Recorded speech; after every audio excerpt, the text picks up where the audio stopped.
Right, I'm a bus driver. This is a bus driver partwork. What could possibly go wrong? Shut up and sit down.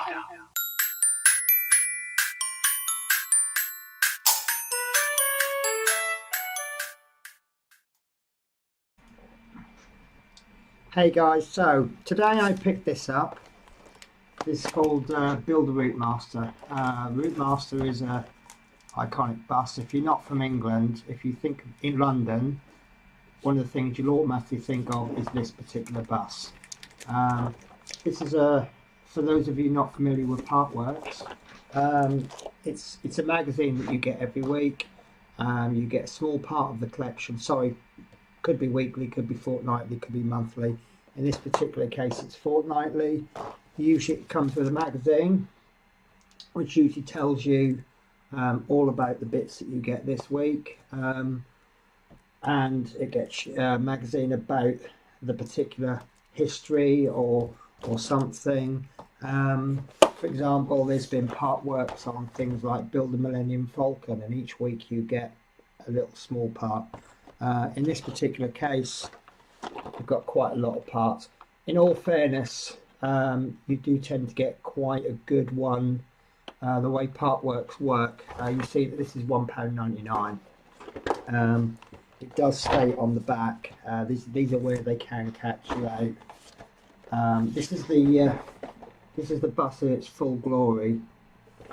What I'm going to do is I'm going to do this on the fly. I need to just adjust my camera because, as you see, it's such a large. It's very, very, very big. So I still can't work. Still can't get the bottom bit. I'm going to just turn it. You're going to see this upside down. I do apologise. So we're building a 1 to 12 scale bus, 699 millimeters, which we'll call that 69 centimeters. So that's about the length of 2 rulers, or four of these rulers. So let's have a little look. 1, 2, 3. It's going to be a little bit longer than this cardboard. The width is going to be 20, which is going to be it's going to be roughly, you know what, I'm not really as well prepared as I could be. It's going to be, if you placed it on the box, it'll be around about where my hand starts, and the height is going to be 36, so it's going to be a little bit higher than my arm. So it's going to be quite a big model. Now, where these can catch you out, let me just do some adjustment. You see there in the bottom right, it says coming in issue 2, £4.99. More parts to continue building the bonnet, plus Route 11 to St Paul's Cathedral, Routemasters abroad, vintage poster promoting bus travel. So they're just little things that they will give you. Now, it does say on the little small print, I can't read it on the screen, so you have to actually read from the magazine. Usual price is £8.99, so it's £9 each. Comes in 130 parts.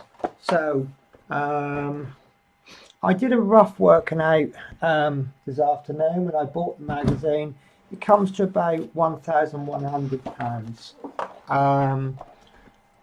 What does £1,100 relate to in other currencies? Well, to put it into a good perspective, for a bus driver living in the area that I'm living at, that's going to be roughly 3 to 4 weeks' salary for someone that just does their basic hours. Is it going to be worth it?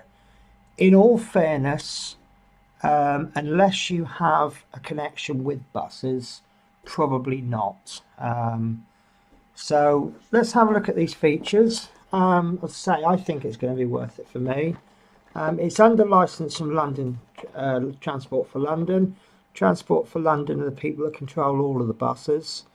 So I would suggest that it has a high degree of accuracy. Would they put their name to something that isn't that accurate? Working blind display. Now this bit I don't understand. Obviously it means you can change the numbers, but it does quite clearly state that it did quite clearly state. Well, there's a lot of information about the Route 11. So does that mean that you can only change it to relevant to route numbers 11? You've got suspension and steering, which is funny because I didn't think the Routemaster actually had very good suspension, but never mind. Fully operating headlights and rear lights, that could be fun. Faithfully reproduced engine, so you're obviously going to have access to the engine. It's got the small touches, like I know, for example, that you have to, by law, have the owner of that particular bus, an exceptional level of detail and working bell. So what I'm going to do, this is going to be my longest video of this series. What I'm going to do each fortnight, apparently when I subscribe to this, they'll actually charge me monthly. And a lot of partworks that I've subscribed to, they actually, rather than send you one issue a fortnight, they send you 2 issues a month. If that's the case, I'm still only going to build this 1 part a fortnight. But let's have a look at the magazine. Like I say, this is going to be the longest part. Excuse me. Subsequent parts will start from this point. Obviously, I don't need to introduce the magazine every video. So we'll have a little look at the magazine, and then we'll build the parts, and then obviously from there on in, we'll then wait for the next. Oh, now it says every week. So let's see. Right, so we've got 2 pieces to this magazine. Right, so obviously this is all set up for a file. It's got little clips on it. So these are the parts that it's you're going to get. We can see we get a screwdriver, BM, AM, 1A. These will probably make sense once we start to build it. Oh, there we go. A BM is M1.7 by 7mm screws. So like these are obviously the assembly instructions, and then you've got more assembly, what it'll look like finished. I'll go back to this once I start to build them. And then this is obviously all about Route 11. So should I go through all of these? I'm really not sure. What I'll do is I'll highlight it. So bus route number 11 takes in some of the key sightseeing spots in the capital as it travels from Liverpool Street to Fulham Broadway. That's even more interest to me. I used to live in Norwich, and every time I got the train to London, obviously there's multiple train stations in London, and the one that would service the east of England would be Liverpool Street. So in actual fact, even though I don't generally get buses around London, being a bus driver, obviously if I'm on a day off, I actually want to avoid buses. Excuse me. And plus I like the tube, sorry. But it's nice to know that this bus would be the local bus to my train station. So Liverpool Street station, behind it heads down Old Broad Street into the heart of the area known as the City, also called the Square Mile. The City is one of London's 33 boroughs, a compact area packed with history and fascinating buildings. It covers much the same area as the ancient city of London, historically a great seat of power and finance. Its buildings reflect this. So yeah, nice little pieces of information here. And here we go, George Chiliber and the horse-drawn omnibus. It's hard to imagine London streets without traffic, but before the 1820s, most people walked everywhere. A new idea from Paris, brought in by a young coach builder, transformed the city's public transport. And you can see that obviously the first buses were horse-drawn carriages. The term omnibus originally comes from France. Sounds good to use omnis omnibus, which meant all for all. Okay, so and there's a nice little poster on the back of a bus driver getting in his bus. So I'll just pop that to one side. These are obviously the little bits I got with it.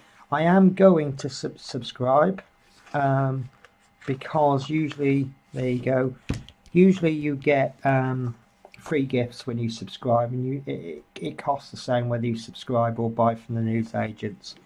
So with my first free issue 3 in your magazine, step-by-step instructions. Oh, so I get issue 3 for free with my first delivery. So that's nice. I also get a Route 11 tin poster, fully accurate. This bus blind tin, blinds are the numbers on the front of the bus. Replicates the Route 11 destinations as they were displayed on the number 857, which is this particular bus. And in 1966 with the final destinations at Liverpool Street. So obviously what you would do is you would wind the blinds up. I've never driven in London, I'll be honest with you, but you would wind the blinds up as you went along the route. With my third delivery, I'll get a binder, so obviously I'll be able to keep all my magazines neat and tidy. With my fifth delivery, I'll get a travel mug featuring a Transport for London ad, which was displayed in Routemasters in the 60s. This travel mug is ideal for taking a hot drink on the move. To be honest with you, I love travel mugs. As you can see, I drink out of a travel mug. And the reason I use travel mugs is if I have a cup of coffee while I'm on my bus, it's got this nice big handle here, which I can just hook on the window. That's not strictly legit. Obviously, my job is to drive buses. It's not there as a place to keep my coffee, so ignore I said that. With my 7th delivery, I'll receive a London Transport bonnet Randall badge. Subscribe online and you'll also receive this real size replica of the London Transport Randall badge that was used on Routemaster bonnets from 1959. And that's with my 7th delivery. And with my 9th delivery, I'll get a 1:76 scale Routemaster diecast model, exclusively designed by Oxford Diecast to match your model build-up design. This Routemaster model is the perfect complement to your bus. So it looks like I'm going to get the exact same bus but in 1:76 scale. So I will do that online. And oh, I need the mug. I need to subscribe by direct debit to get the mug. So I will do that. This is a little slip to ask my news agents. That's going in the bin because I'm going to subscribe online. And this is this is more promotional material. Tells you what I get. It does look a little bit plastic, but it's plasticky underneath. But we'll see. We'll see what happens. We'll see how good it looks. Pull the lever to open. Oh, I like that. Pull the lever to open the upper deck emergency exit. Recreate the incredible accuracy right down to the timetable on the. So I wonder if I get a magnifying glass if I'll be able to read that. The view from underneath reveals the gearbox, prop shafts and exhaust systems. Fully operational lights. Faithfully reproduced 9.6 litre 6-cylinder diesel engine. Active suspension and steering. Working blind box. And movable parts including the wing mirrors and the petrol cap. Even the bell that was used to signal the driver's work. So yeah, it's looking good. It's looking like it's going to be good. Now, one thing I'm noticing.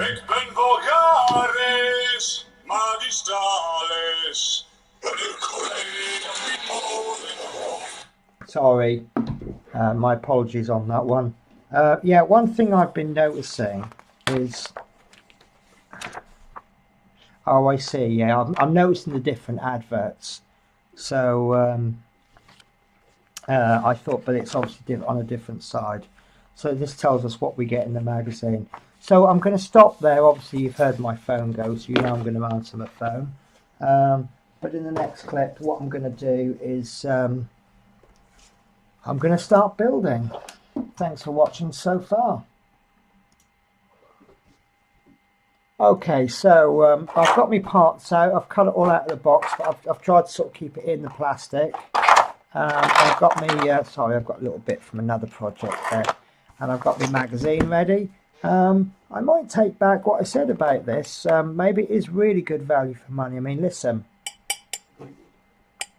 That's proper hard metal, die-casty. You know, that ain't flimsy. And that's only the bonnet. I think that this is going to weigh a ton at the end. So right, let's get on with the build. I do apologize. Well, yeah, I'm not keen on folding magazines. So unfortunately, what I'll do is I'll show you the page that I'm going to follow, and then I'm going to pop it there, which means unfortunately you're not going to see that page. Once I get to this page, you'll see it.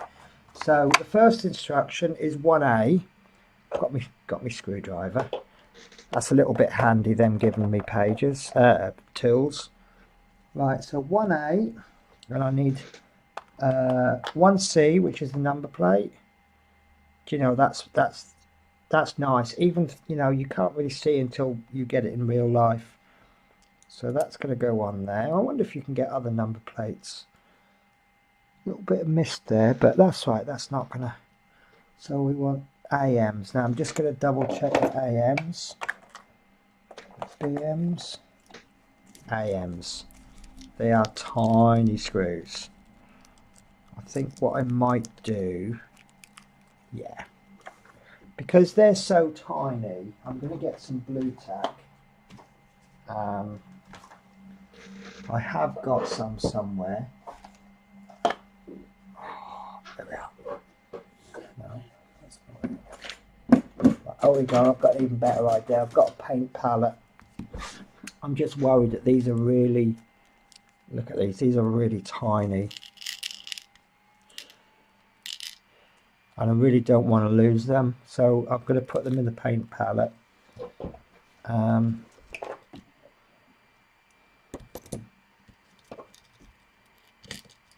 just know I'm going to lose one of these screws.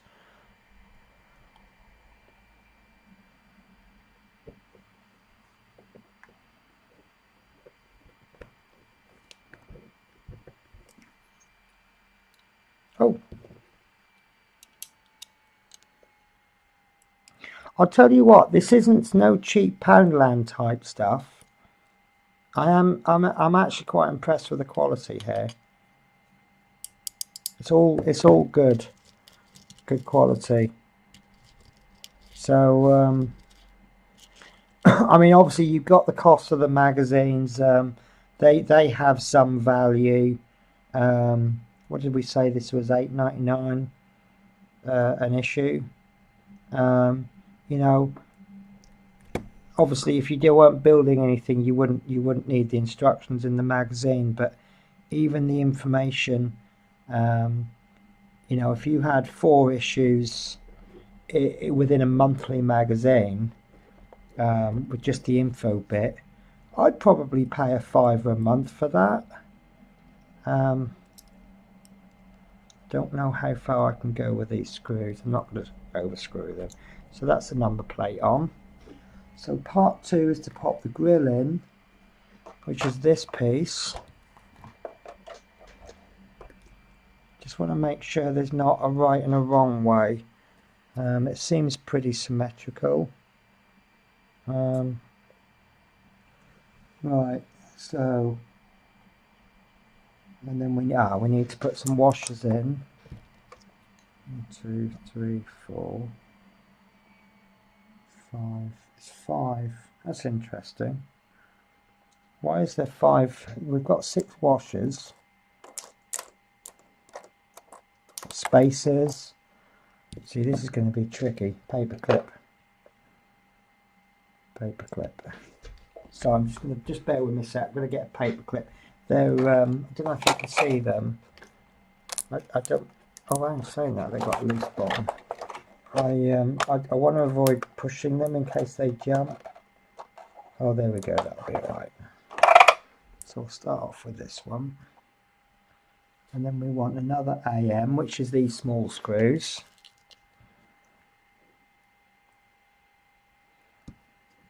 So I'm just going to pop one in, but I'm not going to screw it all the way in.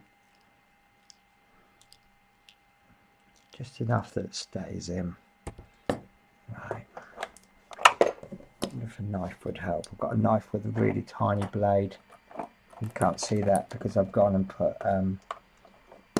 the me view in the way. Right, so the next one in.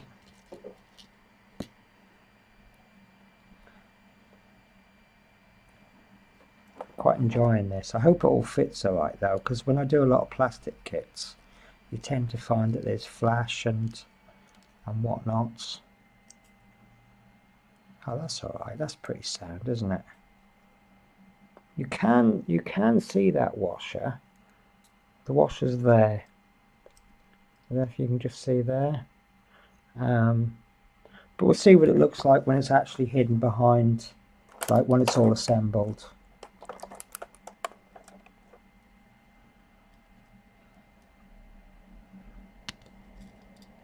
So we've still got loads more to do yet.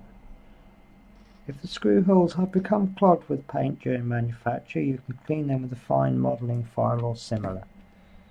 So I really should have read the instructions. I'll go through the instructions again with you while I'm doing these. So part one, which was putting the number plate on. Take the front registration plate 1C and locate the pegs on the back of it to fit into the holes at the bottom of the front of the radiator grille frame 1A. Screw in place from the inside of the frame using 2 AM screws. And then part 2, which was just placing the grille in place. Oops. Position the radiator grille 1B on the back of the frame 1A. Ensure that the holes and recesses in the edge of the grille fit over the raised screw sockets. Ah! Take care, the grille is not reversible. Right, okay, that's not a problem because I happen to have got it right. I don't know if you can see, but there's a slight indentation there to go around that screw hole, but there isn't one on this side. So it's not going to go on. In fact, actually, what I'm going to do a double check.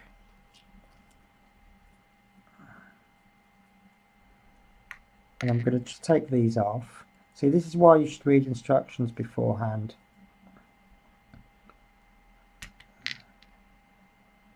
What am I thinking? Oh, magnetised, look. Why didn't I think of that one before? To be honest with you, this screwdriver is quite substantial. You really can't complain at the tool that they've given you. I mean, look, it's got this little bit, roundy bit. So let's have a look at this grill. Yeah, it's actually this bit there, just on the top. Let's see if I can find some bit. Right. Right. On the top there, you've got a little U-bit there, but you haven't got one on this side. And then if you look onto the grill that you're going to place it onto, there's a little noggin tab thing there, but there isn't one on that side. So it will go, this little bit there will go just underneath there.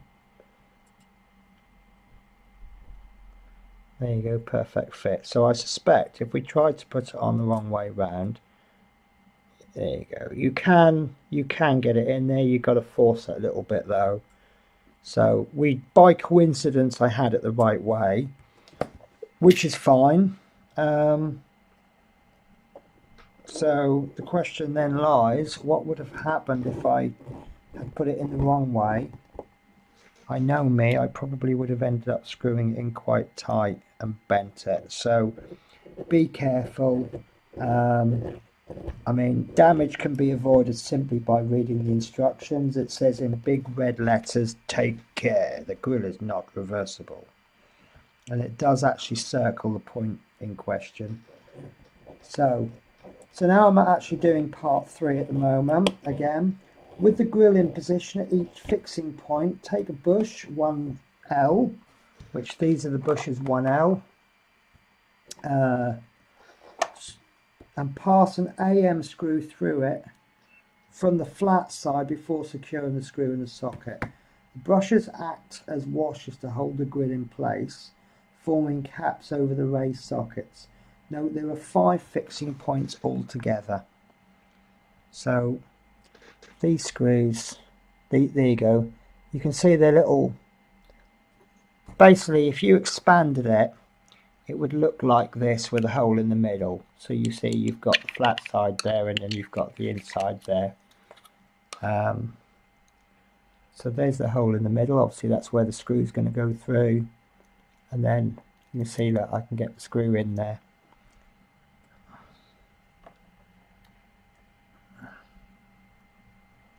Yeah, I'm be honest with you, the craftsmanship on this is I'm probably going to end up saying this over and over again.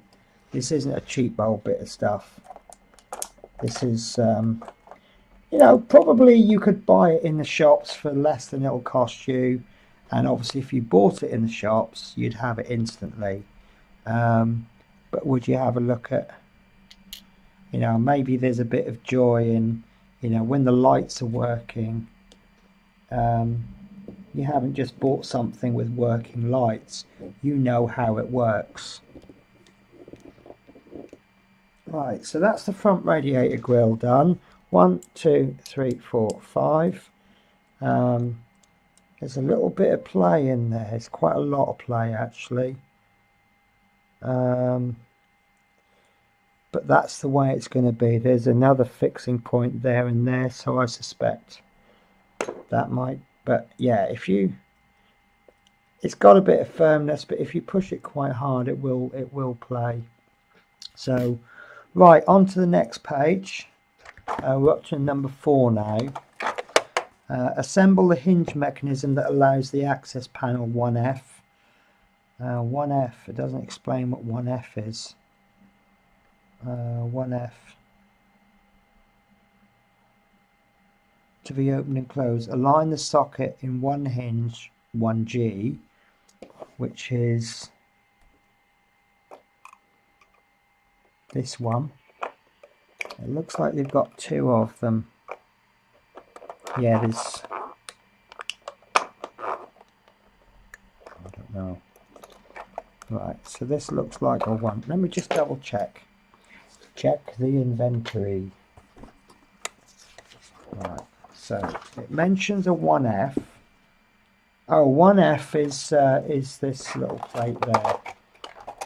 So that's called an access panel. So I'm guessing what's going to happen, this I actually didn't know because I'm not mechanically minded. I guess that this is a little panel on the side and you can lift it up to look into the engine. Right, so 1G, 1H. Right, there should be 2. There should be 2. I'm guessing that there's two little hinges. Right. So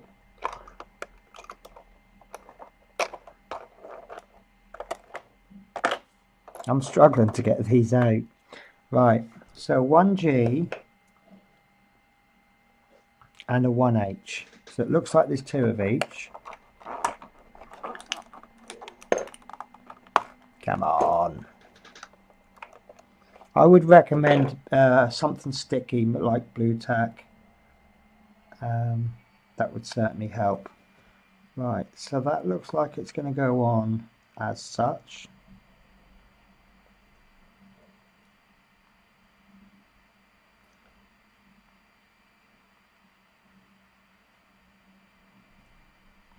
Insert one long through the screw holes in both items. Note, one socket on the hinge is narrower than the other. Insert the screw through the thinner side first.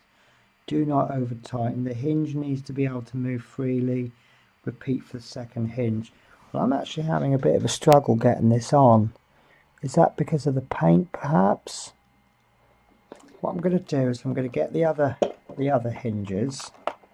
We might then be able to see which one is narrower. Well, they both look the same to me. That's odd, isn't it? Right. Oh, so that goes on fine. So what I'll do is I'll try it in this hinge. It goes into that hinge okay. It would appear. Yep. So what I'll try is try this one on the other hinge. Right. Okay. So what I'm going to suggest here, it's too tight, but it's not much in it. So what I'm going to do, I'm just going to get an emery board. Just going to take the paint down. It is taking the paint down to the bare metal, but I have a backup plan. So what I've done is just sanded those little bits down. Like I say, I do have a backup plan. That's still too tight.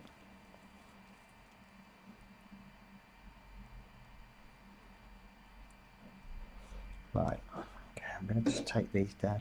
Say my backup plan being I own red paint. I can do a colour match, paint over it, but this is probably a enamel paint.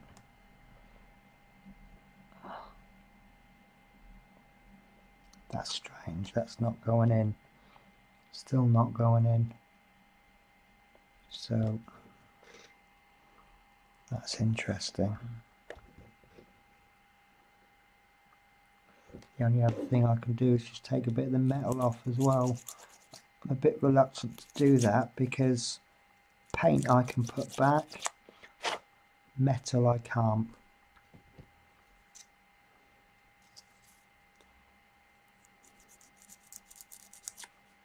Obviously, because it's not got any paint on it, the metal's not going to be protected. So I'm going to have to be careful, make sure it doesn't get into the damp.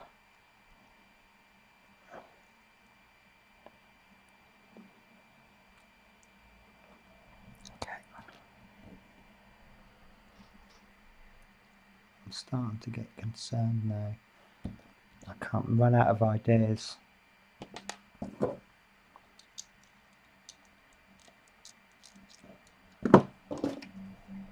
I mean, this is a slight improvement, but I don't want to keep filing metal down. So let's say I can't bring it back. So I'd be interested to know if anyone else has any problems with these hinges. As I say, one of the hinges is absolutely perfect, but the other one is becoming a problem. Yeah, it's becoming annoying now.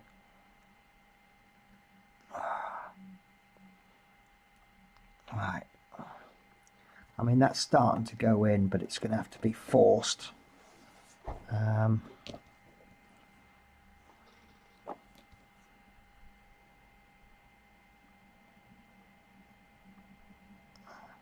See, that's if there is any difference between the two, then there's not much in it. Right, I'm gonna get on with and do this this first one, because at least then I've got one done. Right, so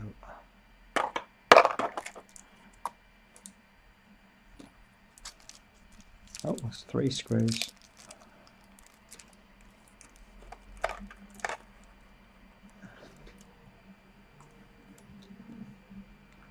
Right. Sorry, I have a habit, because I'm not watching the screen, I can't always see what I'm doing. Am I keeping within view?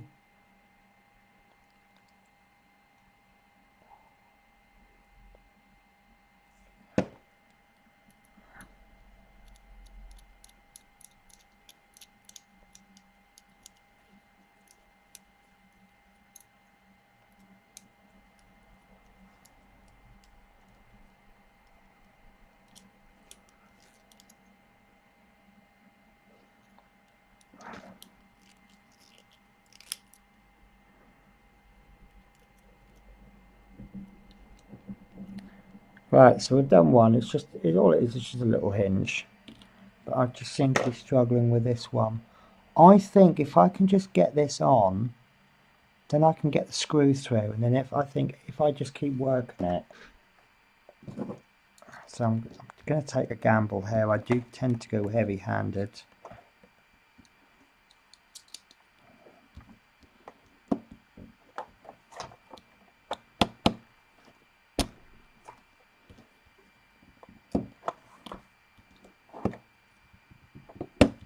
This could actually break it.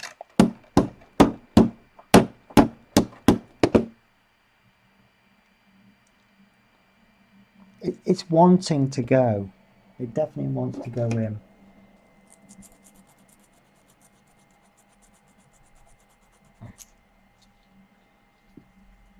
See, these are only, sorry, I'm doing this off camera. I'm just taking a little bit down. I try not to take too much. And like I say, these are emery boards. They're not really designed for this particular task. Yeah, they're starting to go. What I'm going to do is, right, where's that gone? I keep losing things.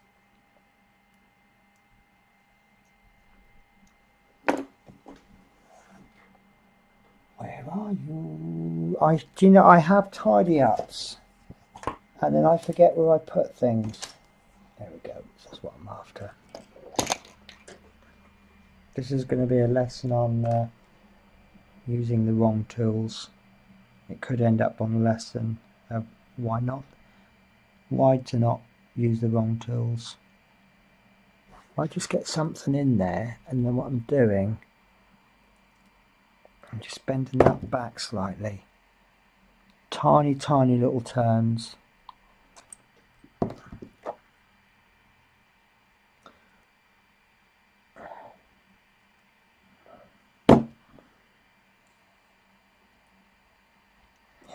That's really wanting to go in there now. There we go. Right, just make sure I've done it the right way, which I have.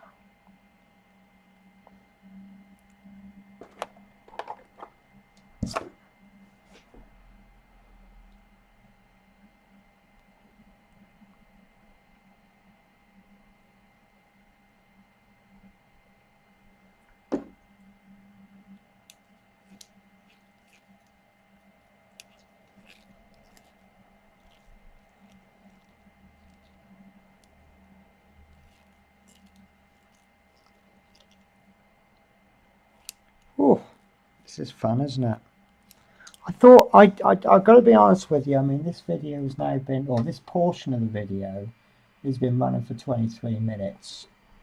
Obviously, I've got the other parts of the video as well.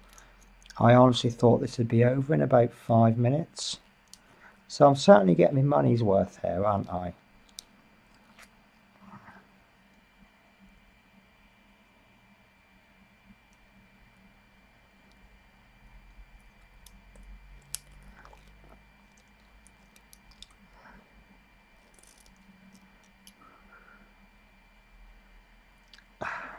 See, this one is really, well, you can see, look, that's really loose. This one is much stiffer. But I think one of two things is going to happen as we keep opening and closing this. I think it's either going to wear that metal, it's going to make it easier and easier, or as we turn it, it's going to pull the screw out. And one day that screw's going to fall out. Let's hope it's the former. So, part 6, use the peg circled. So there we go, we've got a little peg on there. On each hinge mechanism as a guide to position the hinge 1G. So, that's going to go there. So we've got a little peg and a hole. So we obviously line the peg up and then pop the hole, and then that goes in with an AM screw, which is one of these smaller ones.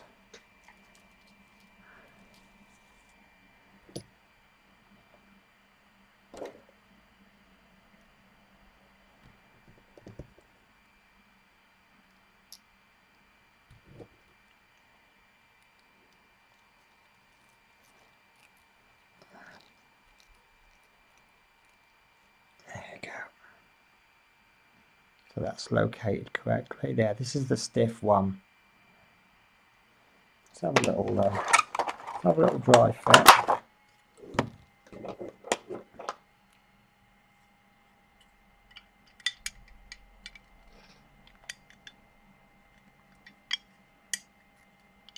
So that's all right. Look, this is the stiff one. You see, it's quite difficult to move. But once it's actually bolted on, you can see that that moves quite freely, because obviously it's then clamped down to something harder. I think that's going to be fine. That's not a good fit, but then I've not fitted it properly yet. I'll tell you what, I do like this. The finish is quite good. Right, sorry, I'm going off track now, aren't I? So, my magnetic screwdrivers, picked about 5 of them up.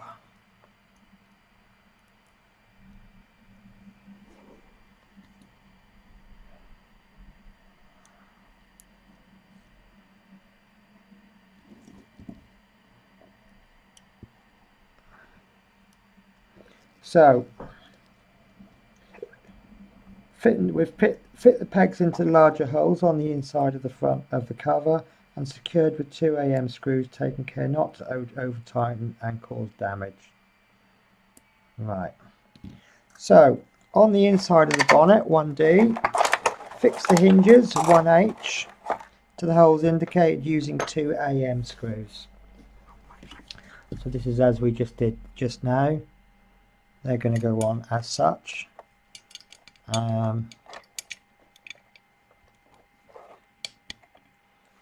Right. Using 2 AM screws, check that the access panel opens and closes smoothly, and loosen or tighten the long hinge screw fitted in step 5 if necessary. So I think that moves freely. I'm happy with that. So what I'll do is I'll get on with these 2 little AM screws.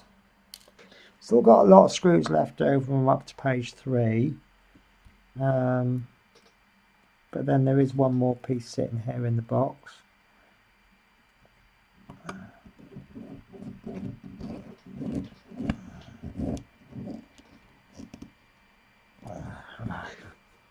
I'm tightening them, I'm putting them in tight, but I'm trying not to over tighten. It would be nice to know how tight is tight enough. Sorry, I do apologise. I'm doing all this off camera. Right, so there we've got the inspection panel. For the moment, I'm happy with that. There is a gap, but it's level on the bottom. So I'm happy with that at the moment.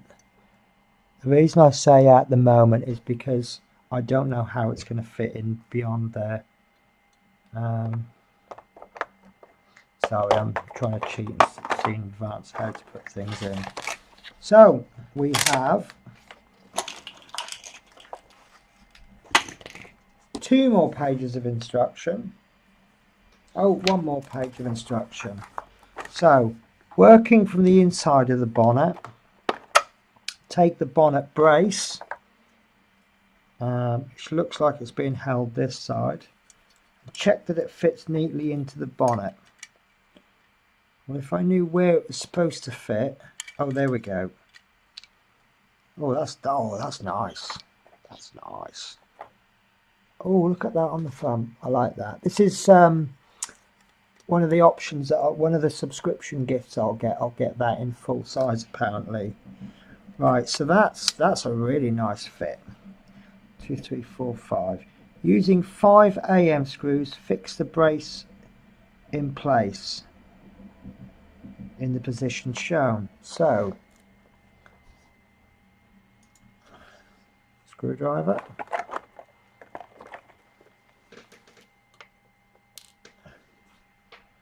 So we'll put one in the middle. I don't know if this brace is meant to be, is that actually there in real life, but I'm guessing it's only plastic. But obviously it's going to support it. It's going to be things fixed to it. I suppose it'll act as a bridge between, say, the bonnet and the radiator or something. I hope we're going to put the radiator on. I would like to finish, I'd like to finish every single part with one piece. You know, I'd hate to have, like, for example, when we get to the wheels, if I have to assemble the wheels and then leave them off because we haven't got any suspension yet, and then you end up with little bits all over the place.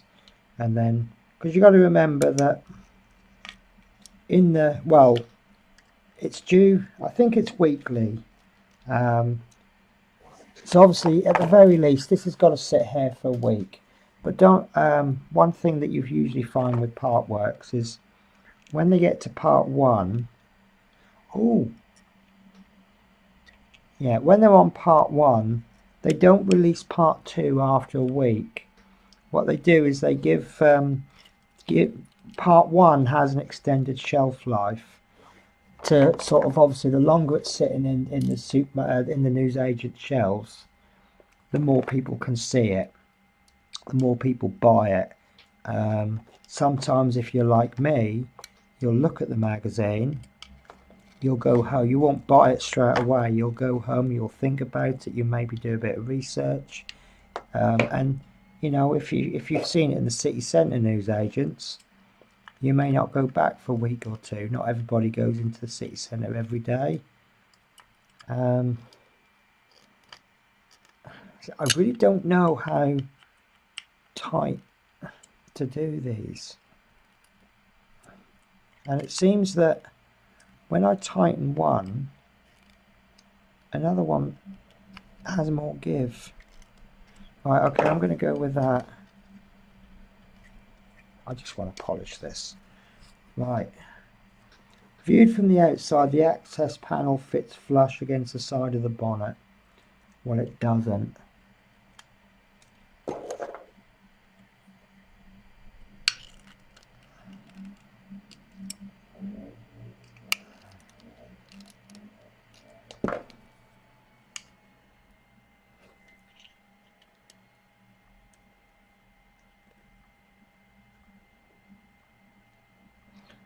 But it's parallel. It doesn't fit flush. You see there, like you can. Let's see if I can find something.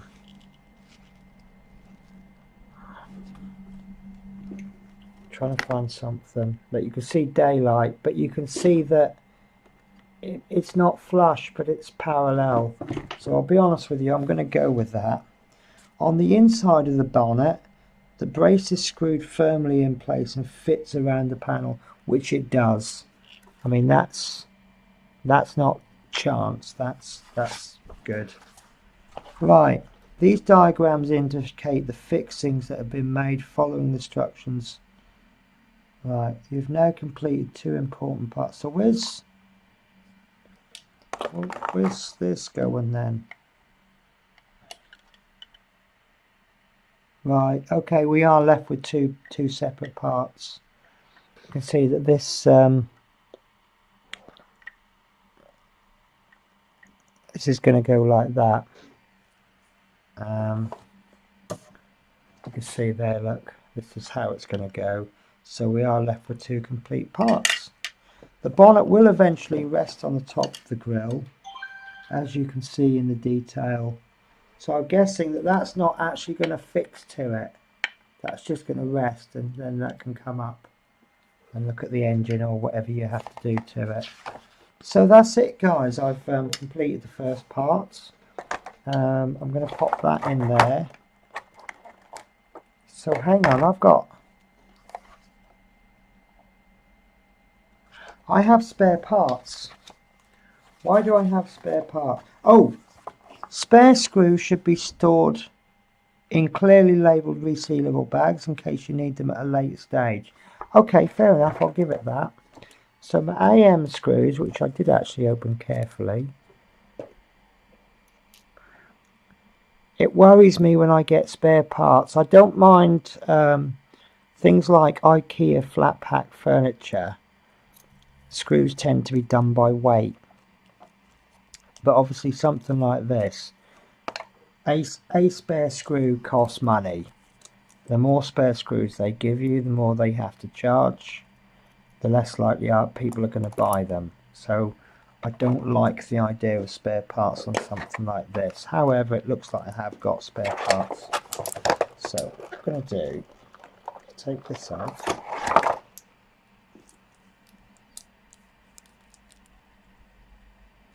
I mean, it might well be I need them for future issues.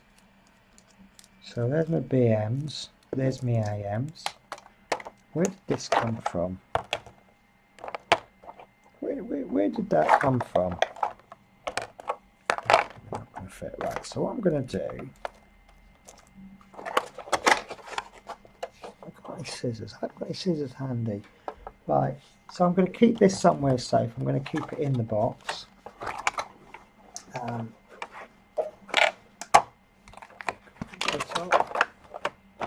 we go. That's as good as I can do for it. So right, so guys, so I've now finished obviously building all the components from part 1. It says coming in part 2. Does it say coming in part 2? Right, let's see what we've got in part 2. It'd be nice if they showed us some parts that we're expecting. Right, so that's right. Let's go for this view. So I'm going to show you my spray booth now. I didn't mean to, but right, that's what's coming in part 2. Anyone have an idea what that is? It looks like maybe it's something to do with the engine, isn't it? It's not a massive part 2, is it? Oh, here we go. It looks, oh, it's a wheel arch. It looks like a wheel arch.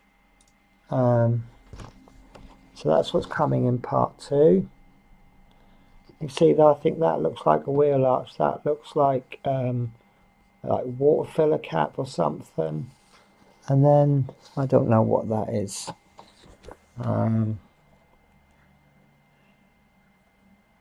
Oh, and it comes with a poster as well.